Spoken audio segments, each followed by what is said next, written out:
Commander Li Jin pressed his face against the thick glass of Research Station Omega-7's observation deck, his breath fogging the surface as he watched Earth die below him. The planet that had been humanity's home for millions of years was now painted with lines of fire that stretched from pole to pole. "Commander, incoming transmission from Seoul Control." Parkman's voice cracked with desperation as he worked frantically at his communications console. The young officer's hands shook as he tried to maintain contact with the surface. "They're reporting massive energy signatures in orbit. Wait, I'm losing the signal." Li Jin turned away from the window just as another brilliant flash lit up the darkness of space. When the light faded, there was nothing left where Seoul had been broadcasting from moments before. No static, no emergency beacon, just silence. Dr. Kim So burst through the laboratory doors, her white coat still stained with chemical burns from her rushed experiments. She had been studying alien biology samples that had arrived just weeks ago through official diplomatic channels. Now those same samples seemed like a cruel joke, a gift from species that had already decided humanity's fate. "Jin, you need to see this," she gasped, pulling up holographic displays that showed the attack patterns across Earth's surface. Red markers indicated destroyed cities, and there were far too many of them. "They're not hitting military targets. First, they're going straight for population centers. New York, Tokyo, London, Mumbai, all gone in the first wave." The commander felt his stomach drop as he watched the tactical display update in real time. Each red marker represented millions of lives snuffed out in seconds. The mathematics of genocide played out before his eyes with clinical precision. "How many?" he asked quietly. Kim So's voice was barely a whisper. "At current rates, total planetary sterilization will be complete within 8 hours. Parkman suddenly straightened at his station, pressing his headphones tighter against his ears. "Sir, I'm picking up scattered transmissions from the outer colonies. Mars Base Alpha went silent 20 minutes ago. Europa Research Station just sent their final message. Massive alien ships approaching their position." Li Jin closed his eyes for a moment, trying to process the magnitude of what was happening. Humanity had spent centuries dreaming of this moment, first contact with alien intelligence. They had built radio telescopes, sent messages into space, and created elaborate protocols for peaceful communication. Instead, they had received orbital bombardment. "The Zephyrian hegemony," Kim So said, reading from her datapad. "That's what they call themselves. Intelligence suggests it's a coalition of 12 different alien species. They've been watching us, studying us, for decades. Studying us to kill us," Li Jin replied bitterly. The doctor nodded grimly. "Their preliminary assessment classified humanity as a Category 5 expansion threat. According to their projections, human population growth and technological advancement would make us a galactic-level problem within 2 centuries. Parkman looked up from his console with confusion written across his young face. "But sir, we haven't even left our own solar system yet. Our fastest ships barely make it to the outer planets." "That's exactly why they struck now," Kim So explained, her scientist's mind already working through the enemy's logic. "They wanted to eliminate us while we were still contained to one star system. A surgical strike to prevent a future war." Another series of flashes illuminated Earth's surface, each one representing the death of another major city. Li Jin watched his homeworld burn and felt something cold and hard settle in his chest. The aliens had made their calculations based on human expansion rates and technological growth. They had studied human culture, human warfare, and human ambition, but they had missed something crucial about human nature. "Commander," Park Min called out, his voice suddenly steadier. "I'm receiving automated signals from deep space monitoring stations. The emergency protocols are activating." Li Jin felt the first spark of something other than despair. "Which protocols?" "All of them, sir. Project Lighthouse is coming online. Every deep space installation, is switching to wartime configuration. Kim So looked puzzled. Project Lighthouse. I've never heard of that program. The commander allowed himself a small, grim smile. That's because it was classified above your security level, Doctor. Humanity has been preparing for this day longer than you might think, as if responding to his words. The station's emergency. Lighting switched from white to red, and a computerized voice began speaking. Attention, all personnel. Protocol 7 is now in effect. This is not a drill. All scientific missions are suspended. Military Contingency Alpha is authorized. Parkman's console suddenly came alive with dozens of new signals. Sir, I'm reading responses from installations I didn't even know existed. Deep space monitors, research stations, military observation posts, they're all coming online. Li Jin looked back at the dying Earth one more time, then turned to face his small crew. The aliens had studied humanity for decades, but they had made one critical error in their analysis. They had assumed that a species capable of such violent self-destruction would be easy to eliminate completely. They were about to learn that the same instincts that made humans dangerous to each other made them absolutely lethal to outside threats. The Zephyrians wanted to end us in one strike, he said quietly. They're about to discover what happens when you fail to kill every last human. The survival instincts that had carried humanity through ice ages, plagues, and world wars were awakening across the galaxy. Dr. Choi, Han sat 3 kilometers beneath the moon's surface in a facility that officially did not exist.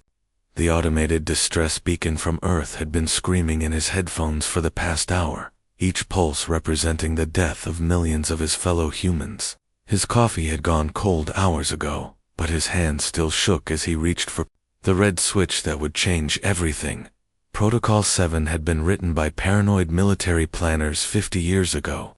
Back then, people called them crazy for thinking aliens might try to wipe out humanity. Now those same paranoid planners looked like prophets. Yunda, get over here now, he called to his young assistant, who was frantically working at a console, covered in warning lights. The woman rushed over, her face pale with stress and fear. Sir, are you sure about this? Once we activate Lighthouse, there's no going back. Every hidden facility in the galaxy will reveal itself. Choi Han looked at the tactical display showing Earth's surface. Where Sol had been, there was now just a glowing crater. Where his childhood home had stood, there was nothing but radioactive glass. His decision became very easy. Do it. Send the activation codes to every deep space asset we have, every research station, every monitoring post, every facility that's been pretending to study rocks for the past 20 years. What Yunda did next would have amazed the aliens if they had been watching.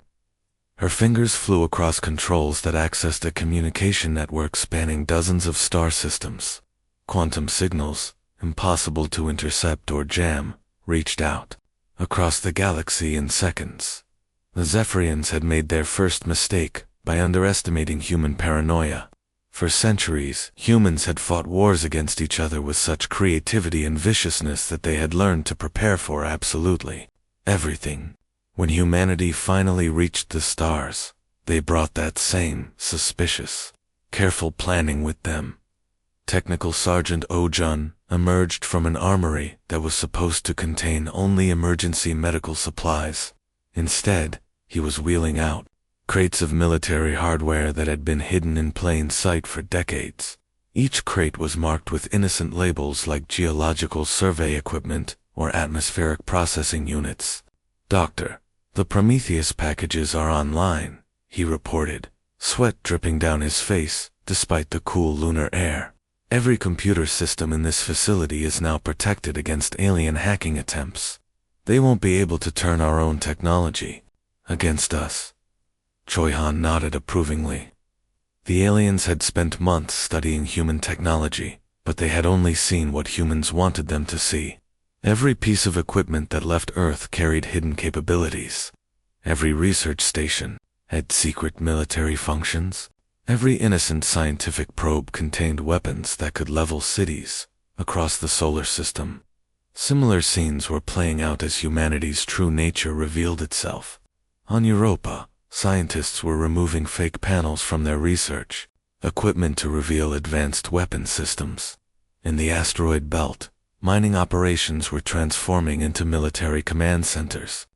On Mars, agricultural domes were opening to reveal missile batteries that had been disguised as greenhouse equipment. Dr. Bay Sue coordinated the awakening from a facility hidden inside an asteroid that was supposed to be empty rock. Her voice crackled through the quantum communication network, reaching survivors scattered across multiple star systems. All stations, this is Bay Sue reporting from Asteroid Base 7. We have successfully broken into Zephyrian command frequencies.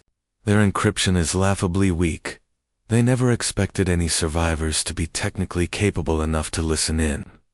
The news got better as more reports came in. The aliens had made a critical error in their intelligence gathering. They had studied human culture and technology, but they had studied the public versions. They knew about human wars, but they didn't understand how those wars had shaped human thinking. Sir, UNDA called out excitedly, we're receiving data streams from installations I didn't even know we had. There are human facilities in 34 different star systems. How is that possible? Choi Han smiled grimly as he pulled up the true scope of humanity's expansion. The Zephyrians thought we were confined to our solar system. They counted our official colonies and our public space stations.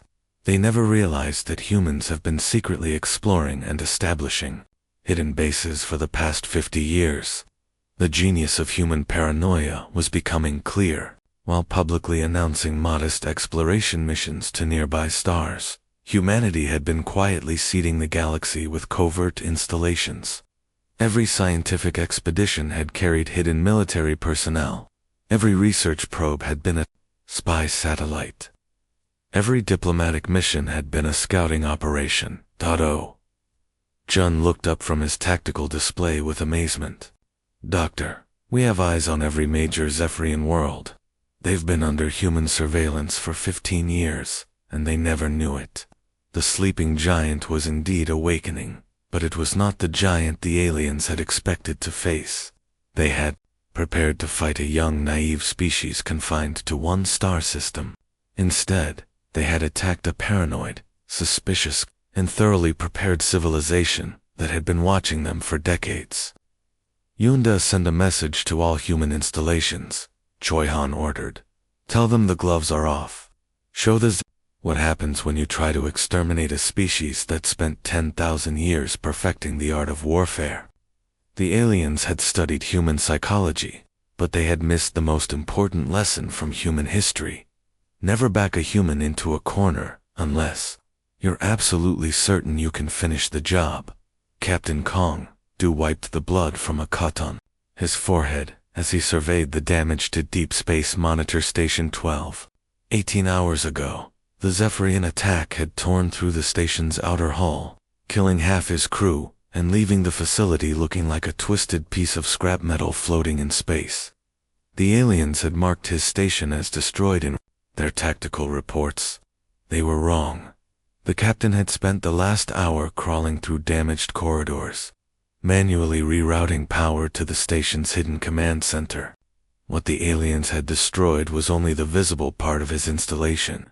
The real Station 12 was buried deep inside the asteroid it was built on, protected by layers of rock and military-grade shielding that didn't appear on any public blueprints. Namu, give me a status report, he called to his tactical officer, who was working at a console that still sparked occasionally from battle damage. The young woman looked up from her screens, with exhaustion and determination written across her face. Sir, we've re-established contact with 47 monitoring stations, 16 research facilities, and 8 military installations. Project Lighthouse Network is fully operational and ready for orders. Kongdu felt a surge of pride, mixed with anger. The network was working exactly as designed, even after the worst surprise attack in human history. For decades, Human planners had been preparing for this exact situation, and their paranoid preparations were about to pay off. "Show me the galaxy map," he ordered. Engineer Lim A activated the holographic display that filled the center of the command room. What appeared was not the simple chart of human space that the aliens had studied. Instead, a complex web of connections lit up across dozens of star systems, showing the true extent of human expansion. "Captain, we have active assets in 30 star systems," Lim A reported, with barely contained excitement. "Every major Zephyrian world has been under human observation for the past 15 years. They never suspected we were watching them." The display showed hundreds of installations that officially didn't exist. Research stations that were really spy bases. Scientific probes that were actually advanced surveillance platforms. Mining operations that hid military command centers. The Zephyrians had cataloged all of these installations in their intelligence reports, marked them as primitive human science projects, and then ignored them completely. Kongdu studied the network with satisfaction. The aliens had spent months planning their attack on humanity. They had studied human technology, human culture, and human expansion patterns, but they had only seen what humans wanted them to see. Every piece of equipment that left human space carried hidden functions. Every scientific mission had secret military objectives. "Sir, incoming priority transmission from Commander Sioki on Titan, Nam," you announced. The holographic display shifted to show a stern-faced woman in a military uniform that was torn and stained with lubricants from emergency repairs. Behind her, Kongdu could see the massive industrial complex that most people thought was just a fuel processing facility. "All units, this is Commander Sioki speaking." Her voice carried the authority of someone who had been preparing for this moment her entire career. "Operation Nemesis is now authorized. Repeat, Operation Nemesis is authorized. Show them what happens when you try to corner a human." Across the galaxy, installations that had been pretending to be peaceful research stations began revealing their true nature. Weapons systems that had been disguised as scientific instruments came online. Communication arrays that appeared to study distant stars started jamming alien frequencies. Mining platforms that seemed to extract resources actually began manufacturing military equipment. "Lim A, bring up the tactical situation on Zephyrian Prime," Kongdu ordered. The engineer's fingers danced across her controls, accessing surveillance data that had been collected for years. The holographic display showed the alien capital world in perfect detail, complete with defensive positions, military bases, and command centers. "Sir, we have complete intelligence on their entire military structure," she reported with amazement in her voice. "While they were studying us, we were studying them. We know the location of every important installation, every fleet anchorage, every command bunker." Nam, you looked up from her console with growing excitement. "Captain, stations throughout the network are reporting ready status. Every installation has weapons charged and targets acquired. We can hit them everywhere at once." The beauty of the human network was becoming clear. The aliens had attacked what they thought was humanity's only stronghold. They had destroyed Earth and humanity's known colonies, believing they had eliminated the threat.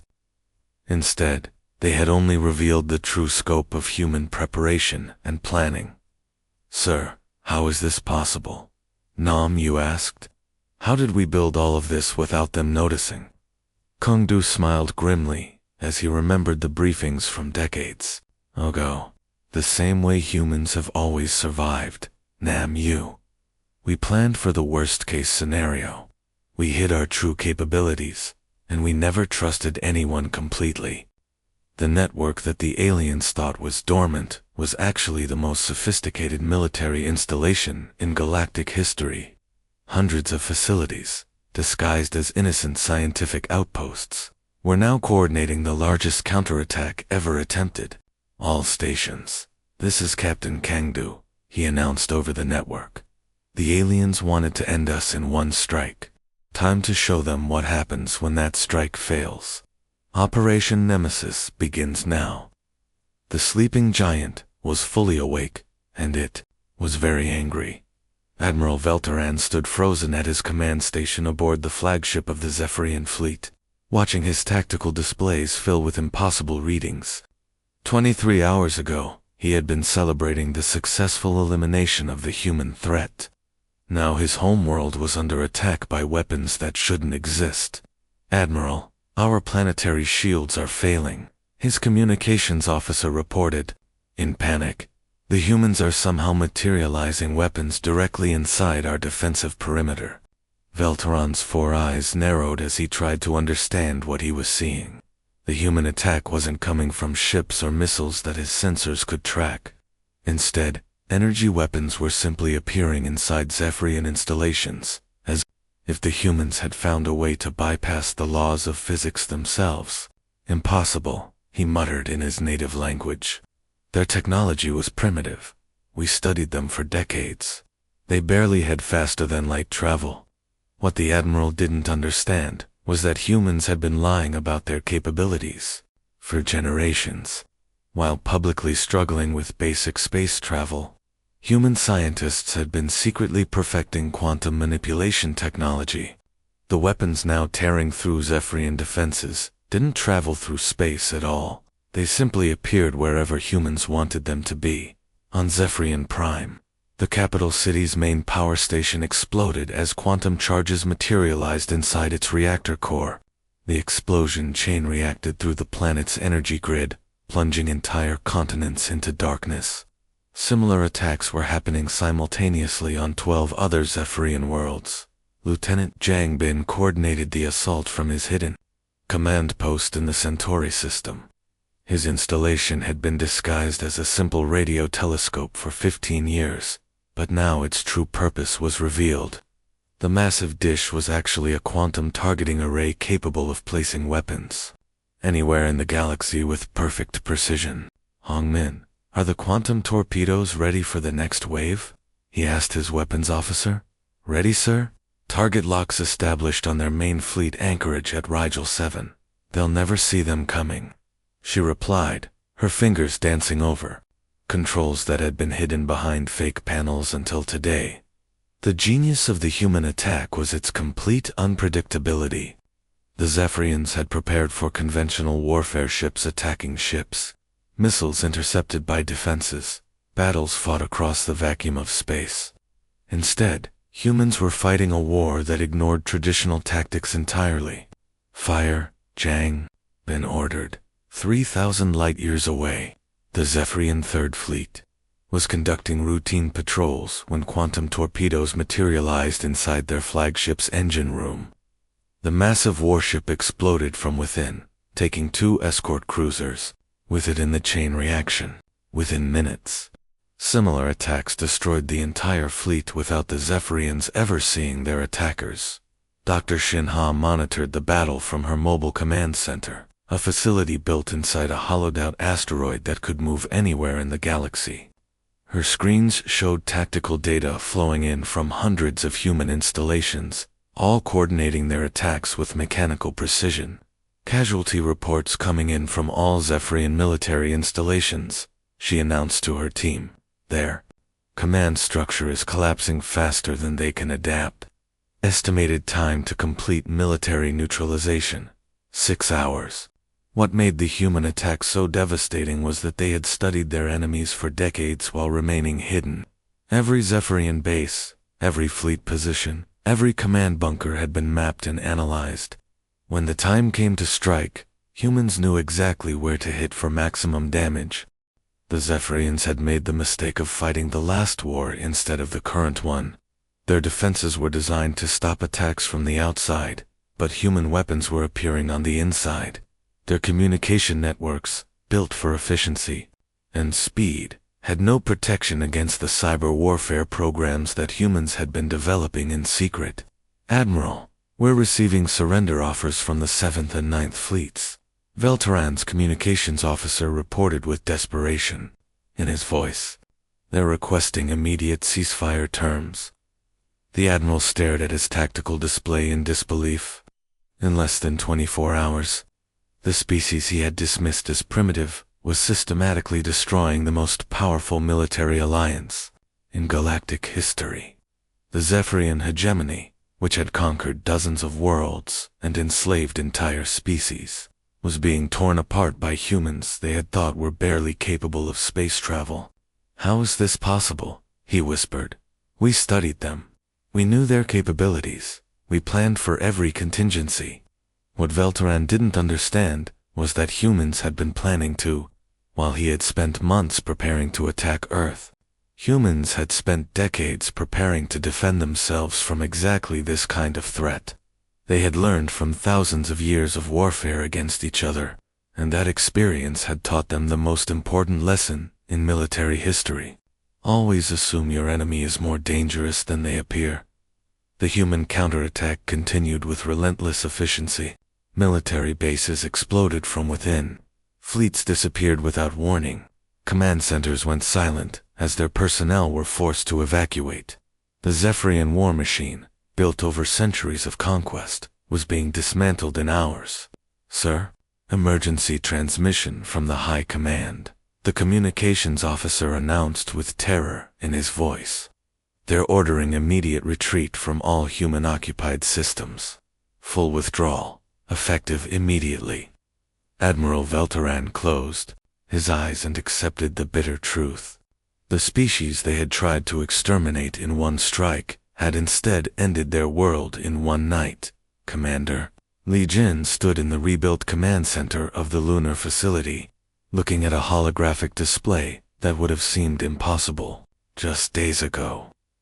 48 hours after the Zephyrian attack had turned Earth into a burning wasteland.